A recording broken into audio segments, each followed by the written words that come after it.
Hello and welcome to day 4 of the Halloween Craft Countdown, where I'm sharing 20 brand new Halloween themed paper crafts in 20 days. Today's project is this adorable pastel themed Halloween shadow box. This is a lovely design with lots of cute cartoony Halloween characters. We've got some ghosts, some pumpkins, a little witch in the middle, and some bats and moons and clouds and lots of stars floating around in the background.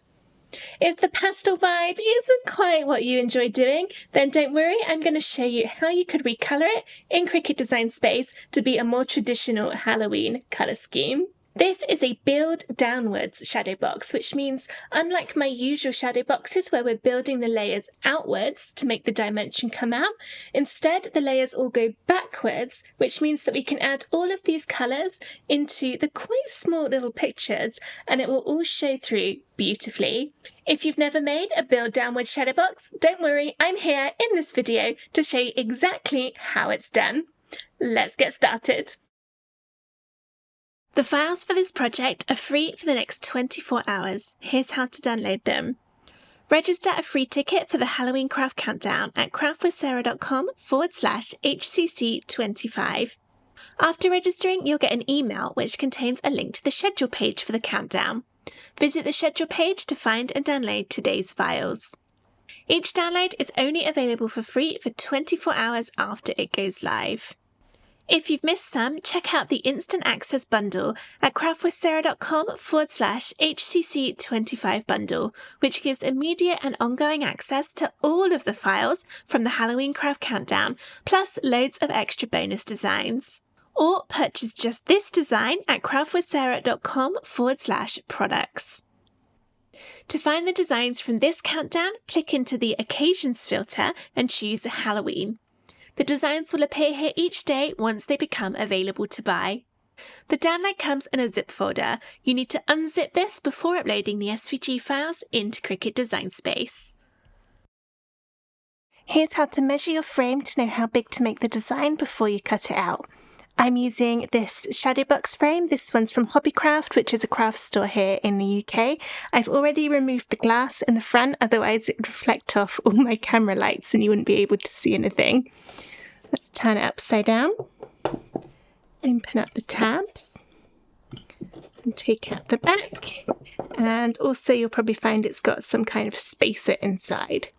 You can either measure the spacer from one side all the way to the other, or you can measure the back of the frame.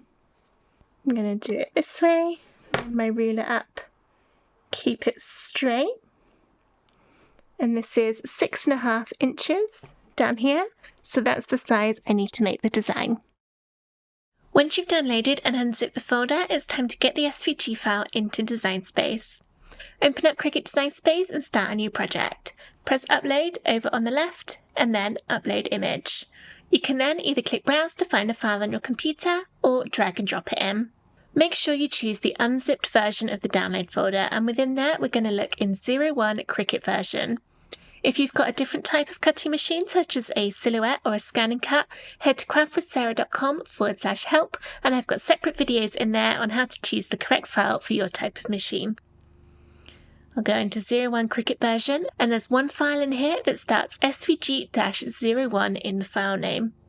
Click and drag that in, and this is what it looks like. Press Continue, and then Upload. The design will then be inserted onto your canvas. If you get this menu on the left, you can close out of it by clicking the arrow that's about halfway down the page. We need to size this to fit the size of the frame that we measured in the previous step. For me, that's 6.5 inches. Make sure the padlock between the width and the height is closed. If yours is open, you can click it to close it. Then type your measurement in and press Enter on your keyboard, and the other one will change in proportion. So you see my width and height are now 6.5. Let's zoom in a little. That was probably a bit too much. I want to duplicate this just so that I can show you how you can change the colours for if you're not looking to make a pastel themed design. So I've got this one up here. Let's open up the layers by clicking the arrow. Then this shows all of the different pieces in the design. I think it would be easier to start with the dark grey layer, which I've selected by clicking it here, and then in the colour box we'll change it to be a pure black. And then the same for the hat on the witch there. And then the pumpkins, we can make them a more Halloween-y kind of orange. You can click into Advanced to drag and drop to move things about. And then the orange underneath, I'll also make a more orangey orange to make it less pastel and more kind of creepy. And then you can just look through, see what's there and see what you want to change. The white on the ghosts and the clouds I'll keep the same. And then I've got this bluey layer, which is the stalks on the pumpkins. Perhaps that could be brown. I don't really want brown stars though. You need to be careful when you change things because other pictures other than what you're specifically looking at might change too. So perhaps a green. And then my red for those stars, maybe we could have a yellow. And then instead of that green, we could go for a purple. And then what colour to make the main frame? Maybe that could be a darker purple. That's quite Halloween-y. Or gold, perhaps? I quite like that. Green? Green doesn't quite look right because of the stalks then being the same. Kind of like blue, but that's not very traditional. Maybe more of a lime green. Oh, there, I like that. Okay, I'm happy with that, I think. But I also need to change the witch. The white layer at the bottom is the whites in her eyes. Could maybe go super creepy and give her red eyes. I don't really like that. What about lime green eyes? Maybe. And then her face, we could go for that darker green. And the hair, I feel like we need more purple vibes in here. I don't like those eyes. Let's put them back to white. And then the star on her hat, I'll change it to yellow, I think, to match those. Maybe a gold. Let's go more goldy colour and also change that yellow to a gold. There we go. All right, so I just kind of did that quickly to give you the general idea, but you can see how with just a few clicks you can change the colours. I think possibly this top layer would work in a kind of dark grey too. There we go, that's another option. Maybe a really dark blue to look like the sky. I don't know, lots of different options for it anyway. So that's how you can change the colour, but I am going to do it in the original one. So let's delete that one and go back to these pretty pastels. When you're happy with how everything's looking in Design Space, press Make over on the top right, and then it will separate out all the colours. You can change the paper size in the drop down here. And then if you want to, you can click and drag to move things about to take up less space on the cardstock. Just make sure that nothing overlaps like that, otherwise it's not going to cut out properly. And if you want to change the paper sizes, you would need to do that for each colour one at a time. Make sure you don't lose that teeny tiny start from the witch's hat when you're getting everything cut out. When you're happy with how everything's looking, press Continue on the bottom right, then follow the on-screen instructions to get everything cut from cardstock with your Cricut machine. Here are all the pieces cut out, and I've laid them one on top of the other following the assembly guide that's included in your download folder. I've got all of the shadow box layers here, and then the witch just over to one side. We'll mostly be gluing everything together for this, because if we were to use foam squares for these layers, the depth that you'd get from the foam squares would create such a shadowing effect that you wouldn't be able to see the colours peeking through all of the small gaps. So these ones will all be glued. It's still got quite a bit of depth to it because of all the different pieces of card. And then the witch, again, will be gluing all of her pieces together, but I'll be sticking her into the middle using some foam squares for a little bit of dimension. If you don't have any foam squares, you can just glue her on instead and she'll still look absolutely lovely. The foam squares I'm using are from Dot & Dab, but any will do, and these ones are 2mm thick. The glue I'm using is Barely Art glue, but I also like Kalal. The reason I like these two glues is they don't bend or wrinkle the card like some glues can do. Move the little witch out the way, and then we can start with the layers of the shadow box with the pink at the bottom. So I'll turn that upside down. Ooh, got a little stray star. You could keep all the little stars that cut out if you want to use on other projects or as confetti, or just to put in an envelope when you're making a greetings card so that it all falls out when someone opens it. I love doing that. Okay, so we're going to glue these on one at a time. Next one is this blue one.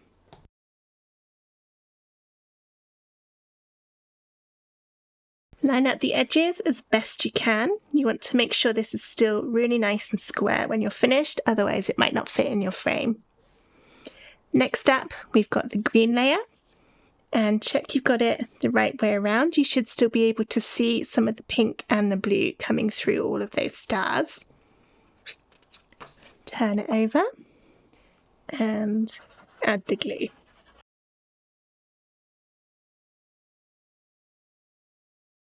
Next up, we've got the black. In the design it's more of a dark grey than a black, so yours might be grey rather than black. I think grey would probably fit the cute pastel vibe a little bit better than what I've done. But it'll still look lovely either way. Try and get all those little stars lined up as close as you can. Now what's weird is my green and blue cards looked very different when I had the bits of card next to them, but shining through here, it's very hard to actually see. So that one's the blue, that one's the green. They look very similar. So that's really interesting how they look so different next to each other without that on, and now they kind of look the same. So that might be a tip when you're choosing your card to make sure you've got a good amount of variation between them. Next up, we've got the white. Got a little bit of a fluffy edge on there. Tidy that up. You'll notice each time you put one of these on, there's a few more gaps in the square as we're building up all of those shapes.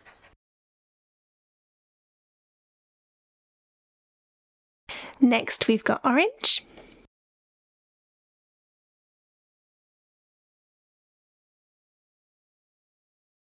Then we've got the bright orange. It's starting to all come together now.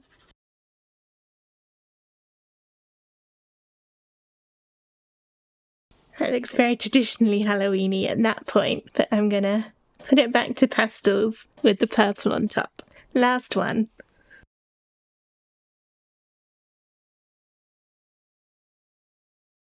Okay, that's all of the build downward part done. I love how it looks. All those colours coming through.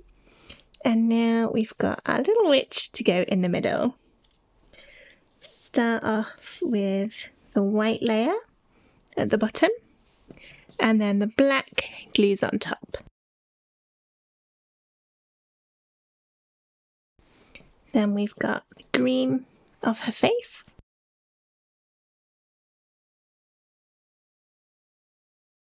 And then the pink of her hair. And finally the star to go in the middle of her hat. Rather than trying to get the glue on that tiny star, let's put it straight on the hat. If you've got any star sequins or embellishments, then you could add that instead. And then to put her in the middle of the frame, you can either glue or use foam squares. I'm going to use foam. I want her to pop out a little bit.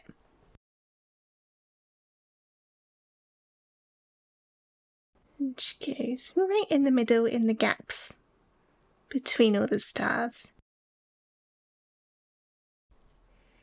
And there, that really draws your eye into the middle of the whole design. This is now ready to go in my frame. Here's the frame. If you're putting the glass in yours, then give that a little bit of a clean first to make sure there's no smudges or fingerprints on it. Then the glass would go in, and then the spacer, and then this will sit lovely on the back of the spacer, like that. And then the back of the frame on, push down those tabs. You might have to push them down a bit firmly because it is a little bit thick with all the layers of colour. And then moment of truth. Ah, it's so pretty. I love how all those pictures come together with those cutouts together. And the little witch in the middle is super cute as well. So whether you've made the pastel one, like me, or a more traditional Halloween one, I hope you love your Halloween Build Downwards shadow box. I hope that you enjoyed this video on how to make this Halloween Build Downwards shadow box. If you did, please give the video a thumbs up and let me know in the comments if you prefer the pastel version that I've cut out or the more traditional Halloween one that we saw in the beginning. I hope to see you again tomorrow for day 5 of the Halloween craft countdown. But for now, thank you so much for watching. Bye!